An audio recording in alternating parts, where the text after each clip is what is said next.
할렐루야. 오늘은 가정의 달이죠. 사랑으로 화목하여 하나 되는 가정이 되기를 늘 소망하고 꿈꾸죠.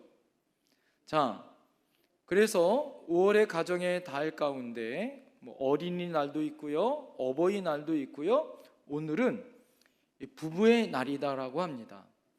부부의 날을 왜 21일로 정했냐 하면 둘이 하나가 되는 날, 그래서 21일을 부부의 날이다라고 정했다라는 거예요.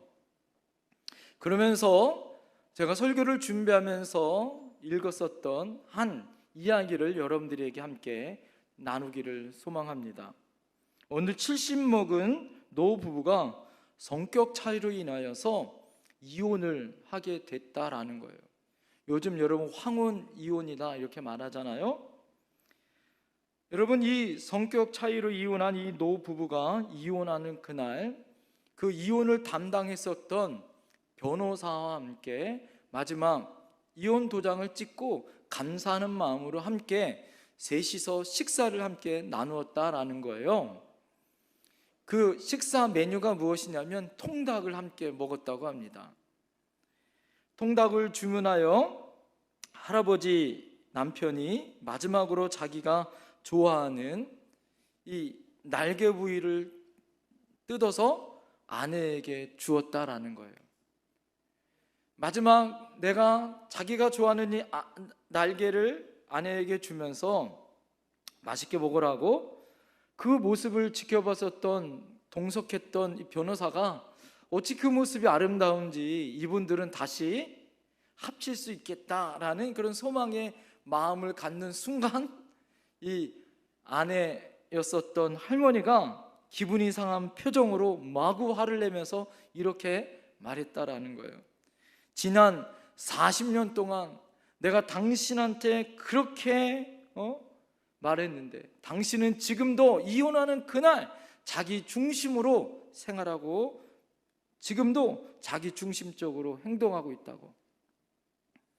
어쩜 그렇게 나는 날개를 싫어하는 사람이라고, 나는 다리를 좋아하는 사람이라고, 내가 무엇을 좋아하는지 당신은 40년 동안 나한테 한 번도 물어보지 않았지 않냐고. 마지막 간 날까지 어쩜 나의 속을 이렇게 상하게 하냐고. 당신은 자기중심적이고 이기적인 인간이라고 이렇게 이야기하는 거예요. 아내 할머니가 그런 반응을 보이자 또 남편 할아버지가 또 이렇게 이야기하는 거예요. 날개 부위는 내가 제일 좋아하는 부위야. 그래서 당신한테 준 건데 아니 내가 먹고 싶은 거 40년 동안 꾹 참고 당신한테 날개를 꼭 그렇게 해서 줬는데 아니 이혼하는 그날 꼭 그렇게 말아야 되겠냐고. 어쩜 그렇게 당신은 당신밖에 모르냐고. 그러면서 씩씩거리고 이 두 노인이 싸우면서 어떻게 할까요? 식사도 하지 않고 그 자리를 박차고 나갔더라 이거예요. 그리고 자기 집으로 가버렸습니다. 저녁 때가 됐어요. 집에 도착해서 이 남편 할아버지가 곰곰이 생각해 보니까 이런 생각이 든 거예요. 아니 나는 그 날개가 좋아서 40년 동안 꾹 참고 날개 부위를 좋았더니 처음으로 아내가 좋아하는 게 뭐다? 닭다리더라라는 걸 처음 들었다라는 거죠. 그러면서 내가 먹고 싶은 부위 떼어주기도 주면서 주었더니 그래서 계속 40년 동안 시큰둥하게 그렇게 반응했구나라고 생각되어지고 미안한 마음이 들어서요. 내 마음에 아직도 아내가 애잔하고 또 사랑스러운 마음이 아직 남아있대요. 그래도 헤어졌지만 그래도 사과하고 싶어서 어떻게 했을까요? 아내에게 전화를 걸었다는 거예요. 핸드폰으로 전화를 걸었더니 아내가 딱 보니까 누구 전화예요? 아니 남편 전화예요. 그것도 이혼하는 날 대판 싸우고 낮에 씩씩거리고 서로 집에 왔는데 저녁 때 또 무슨 할 말이 있냐고 그러고 나서 어떻게 했을까요? 전화를 안 받았어요. 그랬더니 이 할아버지가 포기하지 않고 다시 전화를 하네. 그랬더니 이 노인네가 노망이 났나. 그리고 어떻게 했을까요? 핸드폰에 있는 배터리를 아예 빼놨어요. 자, 그러고 나서 아침이 되어졌습니다. 아침에 일어나서 할머니가 곰곰이 생각해 보니까 어떻게 해요? 아니, 내가 그러고 보니까 40년 동안 남편이 날개 부위를 좋아한다는 소리도 나도 처음 들었네. 예? 자기 좋아하는 걸 40년 동안 나한테 줬는데 나는 그 고마움을 몰랐었구나 라는 그런 미안한 마음이 생기는 거예요. 그리고 어제 전화 왔는데 내가 핸드폰 배터리까지 빼놨다라는 그런 미안한 마음이 들어서 어떻게 했을까요? 그래, 내가 사과를 받아주고 나도 미안하다고 사과해야겠다라고 이 할머니가 남편한테 전화를 했어요. 이 남편이 전화를 받아야 안 받아요? 전화를 안 받아요. 그래서 이 할머니가 삐졌구나. 그리고 다시 전화를 했더니 전화를 안 받아요. 그러면 내가 조금 있다가 전화를 해야겠다라고 전화기를 내려놓는데 갑자기 모르는 번호가 전화가 띡 온 거예요. 전화가 왔는데 뭐라고 얘기하냐면 혹시 뭐뭐 할아버지 아내 되시지 않았냐고. 맞다고. 그 할아버지가 지금 돌아가셨다고. 그 이야기를 전해 들었어요. 이 할머니가 깜짝 놀랐어요. 그리고 집으로 달려갔습니다. 집으로 달려갔더니 이 할아버지가 마지막 자기에게 문자를 보내다가 심장마비로 돌아가신 거였어요. 그래서 그 할아버지의 문자를 딱 봤는데 그 할아버지가 이렇게 쓴 거예요. 여보, 미안해, 사랑해 라는 문자를 남긴 거예요. 여러분, 얼마나 안타까운 내용입니까? 이 노부부가 자신들의 사랑을 좀 일찍 알았고 좀 먼저 사과했다면 인생의 기회라는 것이 많지 않다라는 것을 우리에게 주는 놀라운 말이죠. 여러분, 그렇습니다. 부부는 마지막 순간까지 함께할 수 있는 존재입니다. 함께하고 싶은 존재이기도 하죠. 아이들을 키워놓으면 아이들이 성장하면 다 어떻게 해요? 떠나죠.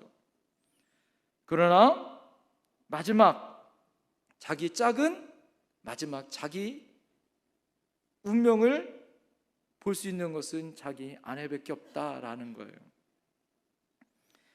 성경에 보면 남자가 그 부모를 떠나 그 아내와 합하여 한 몸을 이룰지로다 라고 이야기해요. 자녀가 성장하면 부모를 떠나는 것은 당연한 거다라는 거예요. 이게 성경의 진리입니다. 한 몸을 이룬 부부가 그래서 인생을 마지막 마감하는 순간까지 함께 지켜줘야 하고 함께하는 것이 가정의 기본이다라는 거예요. 아프리카 속담에 보면 혼자 가면 빨리 가고 함께 가면 멀리 간다라는 말이 있더라라는 거예요. 혼자 가면 내 속도에 맞춰서 내 맘대로 가기 때문에 빨리 갈 수는 있어요. 그러나 금방 지쳐요. 그래서 함께 갈 때 더 멀리 오래 갈 수 있다라는 거죠. 함께 간다는 거 쉽지 않아요. 보폭을 맞춰야 하고 시간도 맞춰야 합니다. 그러나 불편한 점도 있지만 신경 쓴 점도 있지만 함께 가기 때문에 더 멀리 갈 수 있다라는 거예요.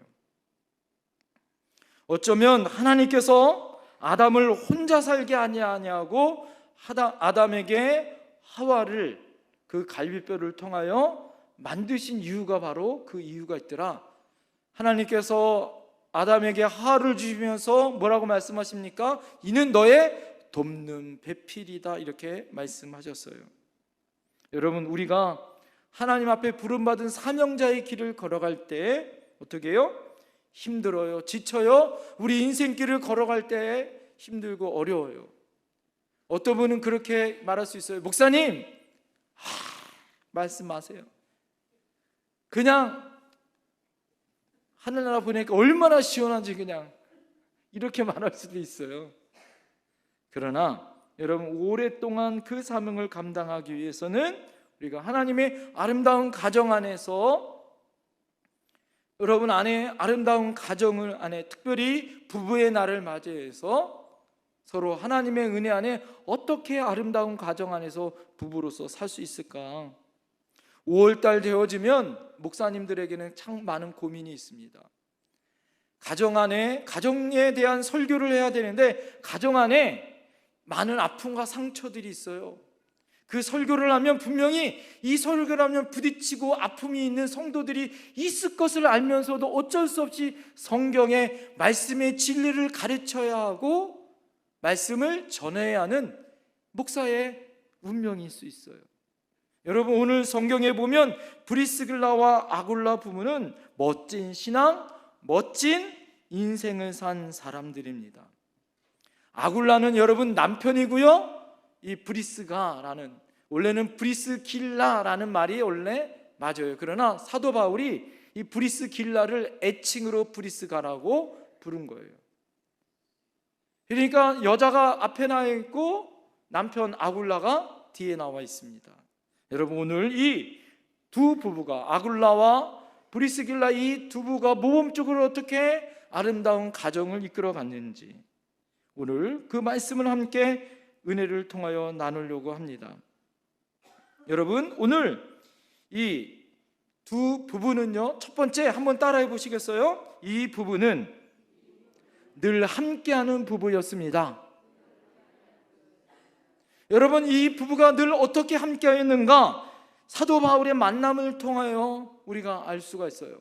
사도 바울이 2차 선교 여행 중에 이 두 부부, 아굴라와 브리스길라 이 부부를 만납니다. 고린도에서 만나요. 그러나 원래 이 부부는요, 로마에 살았습니다. 로마에서 무엇을 했냐면 천막을 만들어서 팔았어요. 그것도 아주 고급 천막을 만들어서 팔았다고 합니다.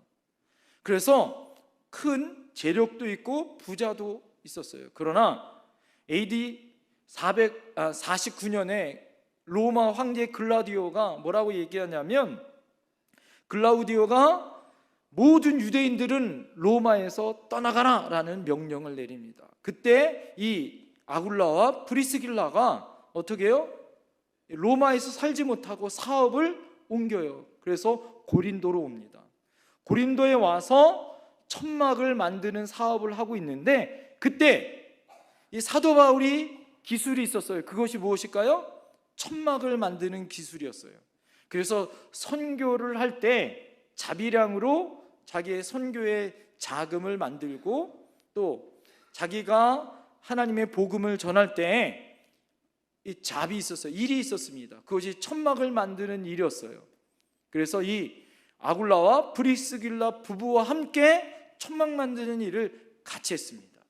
그러면서 인연이 되어졌던 거예요. 자, 그러면서 추방해온 로마에서, 고린도에서 만났고, 그 다음에 사도 바울이 에베소로 갑니다.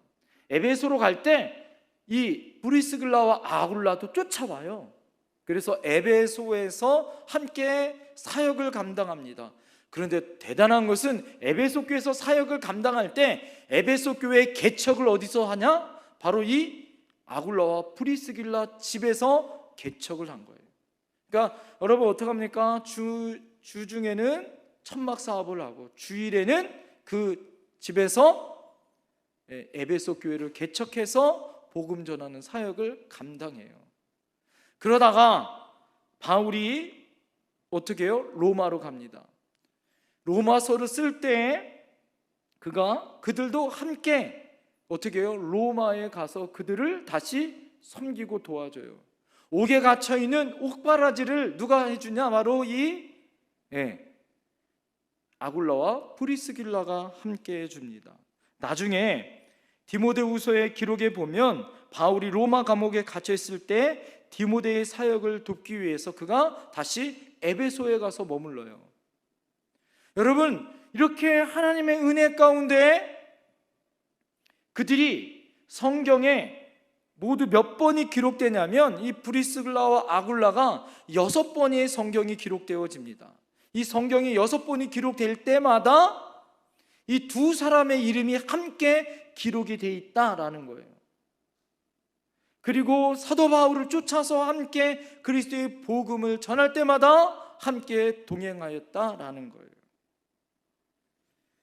여러분, 또한 그들은요 6군데에 이름이 나와 있는데 2군데는 남편인 아굴라의 이름이 먼저 나오고요, 4번은요 아내였었던 이 브리스길라라는 이름이 먼저 나와요.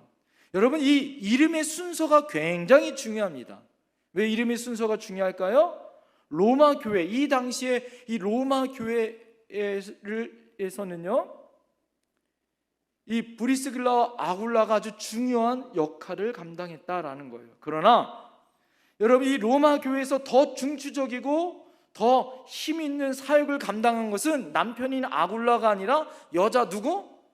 브리스길라가 더 중추적이고 중요한 역할을 했다라는 거예요. 왜 그래요? 남편의 이름보다 먼저 나왔고 4번이 더 많이 나와요. 여러분, 이 성경에 오늘 본문에 나와 있는 것처럼 당시 로마 교회에서 부인이었었던 브리스길라가 더욱더 교회 사역에 열심이었었지만 그렇다고 아굴라를 무시한 것이 아니었다라는 거예요. 성경학자에 의하면, 로버트슨이라는 성경학자에 의하면 왜 브리스길라가 로마에서 더 큰 사역을 감당할 수 있었는가라고 연구해 보니까 이 브리스길라는 로마의 귀족이었다라는 거예요. 그의 신분이. 그리고 그의 남편이었었던 아굴라는 그의 고향이 본도라고 이야기하는 이 유대 사람이었다라는 거예요. 그래서 그가 로마에, 이 본도에 있었던 이 아굴라가 로마로 왔던 것은 노예로 아마 왔을 확률이 크다라고 예상을 합니다. 그래서 귀족 출신이었었던 아내였었던 브리스길라와 노예였었던 남편인 아굴라가 만나서 가정을 이끌었을 거다라고 성경학자들이 말합니다. 여러분, 사회적 신분이 높다고 그렇다고 여러분 브리스길라가 신분이 낮은 아굴라를 무시했느냐? 그렇지 않았다는 거예요. 중요한 것은 남편을 리드하면서 아름다운 가정을 이끌어갔다라는 거죠. 중요한 것은 여러분, 브리스길라가 사회적 귀족이고 많이 배웠고 교회에서도 더욱더 중추적인 역할을 감당했지만 더 아름다운 건 뭐예요? 그 남편인 아굴라와 함께 아름다운 가정을 이끌고 교회의 사역을 잘 감당했다. 중요한 건 그 어디에도 6번 성경이 나올 때 두 사람의 이름이 빠진 적이 없어요. 어떤 성경에는 뭐예요? 남편의 이름만 나오든 아내의 이름만 나오든. 예? 여러분, 생각을 해보세요. 이때 당시가 2000년 전이에요. 예수님 당시에는 사람의 숫자 안에 여자와 어린아이는 사람 취급도 안 했어요. 사람 숫자 안에도 들어가지 않았어요. 그런데 오늘 성경의 기록에 보면 브리스길라와 아굴라라는 이름이 계속 언급되어지고 브리스길라가 먼저 기록됐다라는 것은 대단한 거죠. 여성의 권위가 얼마나 대단했는지를 알 수 있어요. 중요한 건 무엇이냐? 그럼에도 불구하고 두 부부가 인격적으로 훌륭하여 그 사명을 같이 했다라는 거예요. 아무리 여러분 신앙이 약해 보일지라도, 사랑하는 아내들이요, 남편이 아무리 신앙이 약해 보일지라도 자존심 상하게만 안 돼요. 어떻게 됩니까? 하나님께서 나에게 주신 아름다운 짝이다 라고 생각해야 됩니다. 그리고 내가 신앙이 좋으면 어떻게 해야 돼요? 남편을 잘 섬겨서 신앙이 좋게 만들어야 될 책임과 의무가 누구에게 있다? 여성 동지들이요, 누구에게 있다? 네, 나에게 있다라는 걸 여러분 아셔야 됩니다. 신앙적에서만 그런 것이 아니죠. 남편들이 혹시 돈을 좀 적게 벌어와도 남들처럼 번듯한 직장을 다니지 못한다고, 누군가 비교하고 부족하다고 바가지 긁는 것이 아니라 어떻게 해요? 하나님이 나에게 주신 귀한 짝이다라고 생각하면서 잘 섬겨야 하는 거죠. 부족한 것을 채워줄 수 있는 것이 뭐예요? 내 사명이다라는 거예요. 그리고 존중해 줘야 하는 것이죠. 부족한 남편이지만 그 남편을 자꾸 앞장 세워주고 자꾸 세워줄 때 아름다운 가정이 함께하는 가정으로 만들 줄 믿습니다. 자, 그리고 어디 여러분 아내만 그러겠습니까? 사랑하는 남편 동지 여러분, 여러분들도 어떻게 해야 될까요? 사랑하는 아내가 조금 부족하고 연약해 보일지라도, 나의 자존심을 조금 상하게 할지라도 어떻게 해야 됩니까? 그래도 내 짝이다, 내 부족한 것을 채워주는 나의 짝이다 라고 믿고 더 수고하고 사랑하고 어떻게 해요? 더 아껴주고, 그래야 아름다운 가정이 될 줄 믿습니다. 그런데 이 부부가요, 오늘 이렇게 아름다울 수 있는 것은 뭘까요? 서로의 부족한 것을 채워주었다라는 거예요. 그 모든 것 가운데 함께 했다라는 거죠. 여러분, 어디를 가든지, 그가 로마에 있든지 고린도에 있든지 다시 로마로 가든지 에베소에 가든지, 그가 어디 있든지 그 두 부부는 함께하는 부부였다라는 거예요. 이것이 아름답더라라는 거죠.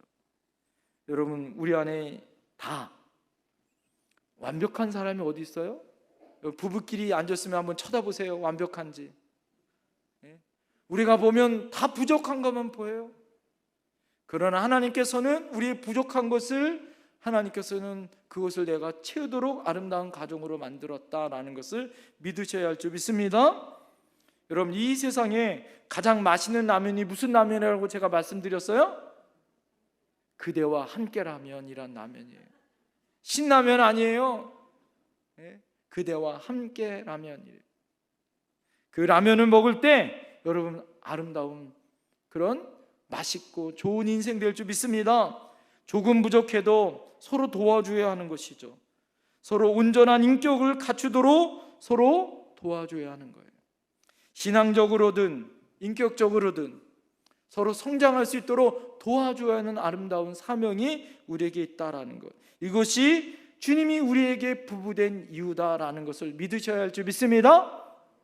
두 번째, 본문에서 아굴라와 브리스길라 부부가 참 멋진 부부가 되는 두 번째 이유가 있어요. 그것은 무엇이냐 한번 따라해 보시겠습니까? 이 부부는 예수님의 동역자들이었습니다.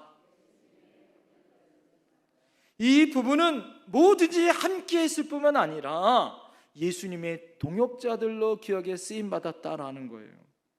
오늘 본문 여러분 3절을 보세요. 다 같이 한번 읽겠습니다. 시작. 너희는 그리스도 예수 안에서 나의 동역자들인 브리스가와 아굴라에게 문안하라. 여러분, 오늘 사도 바울이 그들을 뭐라고 얘기해요? 그리스도 예수 안에서 나의 동역자들이다라고 말합니다. 여러분, 이 동역자라는 것은 함께 일하는 사람만을 말하고 있는 것이 아니죠. 함께 같이 사역하고 협력하는 사람, 뒤에서 묵묵히 후원해주고 원조해주는 사람, 누군가 열심히 해줄 때 어떻게 해요? 잘했다고 격려해주는 사람이에요. 일을 잘 촉진하도록 어떻게 해요? 함께 뭐예요?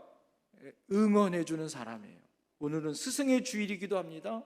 여러분이 가리키는 우리 주일학교 선생님, 우리 학생부에 있는 우리 목사님, 선생님들을 여러분 격려해 줘야 하는 거예요. 박수 쳐줘야 하는 거예요. 이따가 하다가 여러분 함께 수고하셨다고 격려할 수 있어야 하는 거예요. 왜요? 그들이 다 우리의 뭐예요? 동역자들이에요. 사도 바울은 자신의 선교 사역 가운데 자신을 도와줬던 모든 사람들을 동역자라고 불렀어요. 어김없이 브리스길라와 아굴라와 브리스길라를 자신의 동역자라고 말했습니다. 사도 바울이 얼마나 그들이 자기에게 잘 동역했는지를 4절을 통해서 더욱더 잘 얘기해요. 그들이 뭐라고 얘기합니까? 그들은 내 목숨을 위하여 자기 뭐예요? 자기 목까지도 내놓았나. 이게 뭐예요? 자기 목숨까지도 내놓을 사람이라는 거예요. 나뿐만 아니라 이방인의 모든 교회도 그들에게 감사하느니라 라고 얘기합니다. 여러분, 그들은요 사도 바울을 위해서 자기 목숨까지 내놓은 동역자들이었다라고 이야기해요. 예? 저는 기도합니다. 우리 교회에서 이런 동역자들이 나올 줄 믿습니다. 저를 위해서 대신 죽어줄 수 있는 분 계십니까? 아멘이 없으시네요. 여러분, 오늘 보니까 사도 바울은 개인을 위해서가 아니었다는 거예요. 오늘 3절에 보니까 자기 개인을 위해서 목숨 건 것이 아니라 그리스도 예수 안에 있는 나의 동역자들이라는 거예요. 이 말은 뭐냐? 이들이 예수 그리스도 안에서 나와 함께 사역을 할 때 목숨을 바쳤다라는 거예요. 할렐루야. 여러분에게 다시 묻고 싶습니다. 저와 함께 예수 그리스도 안에서 목숨을 바칠 위대한 사역자들이 나와야 할 줄 믿습니다. 그런 부부들이 나와야 할 줄 믿습니다. 여러분, 그뿐만이 아니에요. 이어서 뭐라고 얘기합니까? 이방인의 모든 교회도 그들에게 감사해야 된다라고 얘기해요. 그들은요 그 당시에 이방인들의 교회에도 뭐예요? 도왔던 사람들이었다는 거예요. 자기 가정뿐만이 아니었다라는 거예요. 사랑하는 성도님들, 자기 가정만 생각하는 사람이 아니었다는 거예요.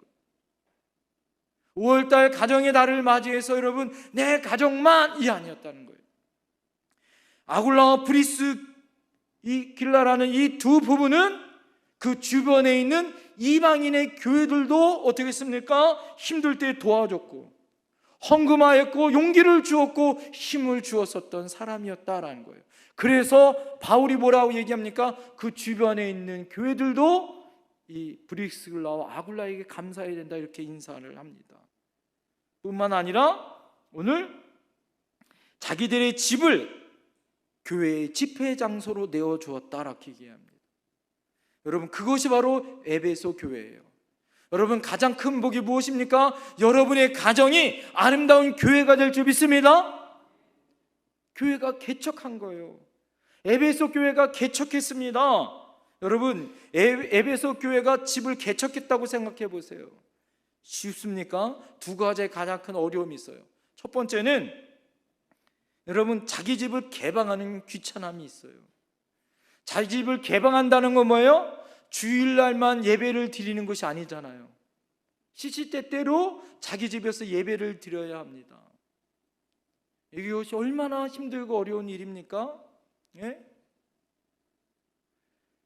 여러분, 그때 당시에 모일 때마다 뭐 했냐면 떡을 떼고 성찬식을 했어요. 그때 당시에 성찬식은 지금 여름에 말하고 있는 여러분 카스테라나 작은 떡이나 작은 포도주를 먹는 게 아니에요. 당시에 성찬식은 식사를 말하는 거예요. 식사. 떡과 포도주를 나누는 정말 식탁의 교제를 나누었단 말이에요. 모일 때마다 얼마나 귀찮습니까? 자기 집에서 밥을 해야 하고 그 많은 사람들이 올 때마다 대접해야 돼요. 여러분, 이 가정은요 하나님이 주신 물질이 있었어요. 사업을 했기 때문에 그것을 위해서 바울을 도와줬고 가는 곳마다 교회를 세웠고 자기 집을 오픈해서 그 모든 귀찮음을 감내했었던 사람이에요. 이것이 얼마나 큰 복이에요. 여러분의 가정이 그런 하나님의 은혜와 충성의 집이 되길 소망합니다. 두 번째, 이 집은 어떤 집이었느냐? 이때 당시에 로마의 박해가 심했을 때예요. 모이다가 잡히면 죽어요. 사자밥이 돼야 되고 십자가에 못 박혀 죽어야 합니다. 이때 당시에 가장 핍박이 많았던 시기가 바로 이 당시였어요. 늘 로마의 감시가 있어요. 언제든지 모이면 끌려가서 죽을 수 있습니다. 그런데 자기 집을 오픈하는 거예요. 잡히면 죽습니다. 목숨을 내놓아 이 부부가 꺼리낌 없이 자기 집을 내놓은 거예요. 여러분, 주님을 향한 헌신과 주님을 향한 동역이 있었던 가정이었다라는 거예요. 사랑하는 성도님들, 오늘 가정의 달, 부부의 날을 맞이해서 여러분에게 이런 도전을 드리고 싶어요. 부부는 서로 닮습니다. 한번 옆에 분에게 고백하겠습니다. 우리도 닮습니다. 신앙생활을 같이 하면요 같은 교회 다니면 닮아요. 그죠? 부부는 닮습니다. 그런데 이 아름다운 부부 아굴라와 브리스길라와 아굴라 부부의 아름다운 모습을 여러분 생각해 보세요. 귀족 출신이고 많이 배웠고 좋은 집에서 자랐던 한 여인과 노예 출신인 한 남자가 만나서 아름다운 가정을 이끌어요. 로마에서 추방을 당하지만 예수님을 만나 그의 인생이 변화되어지고 가는 곳마다 그리스도의 복음을 전하고 주의 사역자를 돕고 자기 집을 에베소 교회로 개척하게 만들었던 아름다운 가정. 여러분, 그 가정에 아름다운 놀라운 축복이 있으더라라는 거예요. 요즘 수요일마다 창세기를 말씀드리고 있습니다. 창세기에 7개의 별, 7개의 교회, 7개의 촛대를 말하고 있는데, 지난주 수요일 날 말씀드렸던 이 첫 번째 7개의 교회 중에 첫 번째 교회가 에베소 교회. 이 에베소 교회가 시간이 지나고 70년이 지나서 첫사랑을 잃어버리는 교회로 책망을 받더라라는 거예요. 제가 말씀을 준비하면서 기가 막힌 운연이다. 어쩜 그렇게 열정을 바치고 충성을 다했었던 브리스길라 아굴라가 세웠던 에베소 교회가 첫사랑을 잃어버리는 책망을 받는 교회로 바뀌었을까? 사랑하는 성도님, 우리가 지켜야 할 것이 무엇일까요? 하나님의 은혜 가운데 믿음의 배필로 하나님의 은혜를 지켰으면 그 다음 세대에도 이 믿음을 전수해 줄 수 있어야 할 줄 믿습니다. 여러분, 우리에게 서로 도움을 주고 사랑을 줄 수 있는 돕는 배필이 바로 여러분에게 있고 여러분 자녀 손들에게 그 믿음을 전수해 줘야 하는 거예요. 여러분, 우리도 내 안에 내 남편이 그리스도 안에서 좋은 동역자가 되어야 되지 않겠습니까? 네? 그렇다면 여러분 어떻게 해야 될까요? 네, 아내는 남편을 향하여 좋은 동역자가 되어야 되는 거예요. 남편은 아내에게 좋은 동역자가 되는 것이 첫 번째입니다. 우리 한번 고백합시다. 우리는 서로 좋은 동역자가 됩시다. 할렐루야. 서로 세워주고 아껴주고 서로 좋은 동역자가 되어야 되는 거예요. 그리고 그 다음에 어떻게 됩니까? 남편과 아내가 서로 따라합니다. 하나님의 좋은 동역자가 되어야 합니다. 서로에게 좋은 동역자가 됐다면 이제는 하나님을 향하여 좋은 동역자로 같이 발받쳐 가는 거죠. 그럴 때마다 아름다운 하나님의 역사가 나타날 줄 믿습니다. 그래서 하나님 앞에 우리가 받은 돕는 배필의 역할을 감당하는 거예요. 여러분, 오늘 부부의 날을 맞이해서 둘이 하나가 되는 날 21일 날 여러분에게 브리스길라와 아굴라 부부를 소개했습니다. 모두 다 하나님의 은혜 가운데 여러분의 가정이, 여러분의 자녀손들의 가정이 이렇게 아름답게 하나님 앞에 복을 받아 그 부부가 함께하고 주님 앞에 동역할 수 있는 믿음의 가정, 자녀손들, 여러분 가정 되기를 간절히 축원합니다. 기도하겠습니다.